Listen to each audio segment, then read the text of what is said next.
लिफाफों पे जिंदगी गुजारने वालों, शर्म से डूब मरो तुम। अरे तुमको कुरान करीम दिया ना हाथ में, अल्लाह का कलाम तुम्हारे हाथ में दिया, तुमको उसका भी लिहाज नहीं है और तुम दावा करते हो कौम का। से पहले आप इस वीडियो को देख लीजिए। अल्लाह का कलाम तुम्हारे हाथ में दिया, तुमको उसका भी लिहाज नहीं है और तुम दावा करते हो कौम का। बहुत बोल सकता हूँ, याद रखो मेरी जबान को लगाम नहीं है, तुम्हारा घर से निकलना महाल कर दूंगा मैं यहाँ पे। याद रखो तुम लोग जो काम कर रहे हो ना, तुम महाराष्ट्र के मुसलमानों को ना सिर्फ कमजोर कर रहे हो बल्कि तुम उनकी आवाज का गला घोट रहे हो। अरे तुम इलेक्शन लड़ो, हम तुम्हारी तायीद करने को तैयार। कब तक तुम ये सियासत करोगे? कहां है वो लोग जो औरंगाबाद में बोले थे इम्तियाज जलील को वोट मत दो?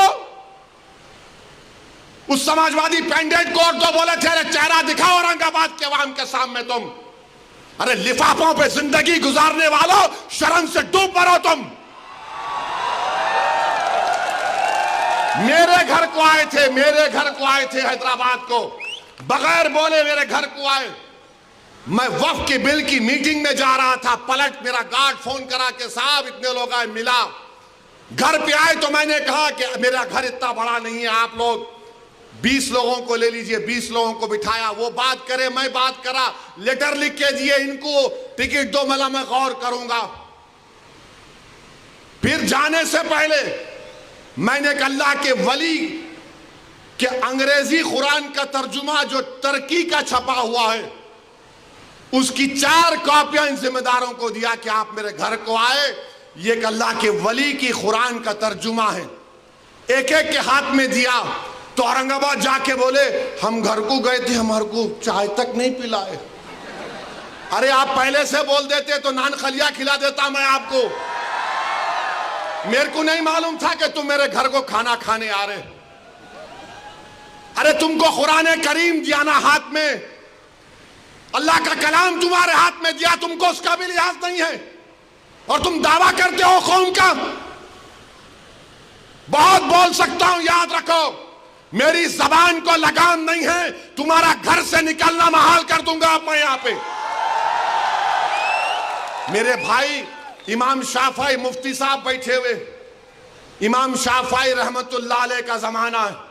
एक दौलतमंद ने कहा कि अगर अल्लाह मेरे को बेटी देगा तो जब उसकी शादी करूंगा दीन और दुनिया की दौलत उसको दूंगा। जब बेटी की शादी का मौका आया, उलमाए किराम के पास गया। उलमाए किराम ने कहा कि नहीं, तू नहीं दे सकता, दीन और दुनिया की दौलत तो कैसे देगा, तेरी कसम गलत हो गई। इमाम शाफई के पास गए, इमाम शाफई बोले बहुत आसान है। इमाम शाफई रहमतुल्लाह अलैह ने कहा तेरी बेटी की शादी कब है? उसने कहा फुला दिन है। बोले मैं आ रहा हूं, चला जा। इमाम शाफई पहुंचे, इमाम शाफई रहमतुल्लाह अलैह ने कहा कि आसान है। वो बोला कि हज़रत शादी तो हो गई, क्या है बताओ। बोले कुरान अपनी बेटी को दे दे, दीन और दुनिया की दौलत उसको दे चुका।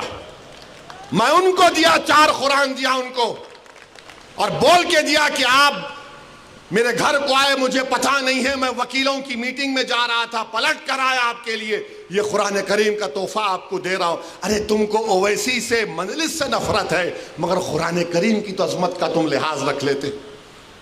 मैं ये बात इलेक्शन में बोल सकता था मगर खामोश बैठे रहा, मगर आज मजबूरन बोलना पड़ रहा है।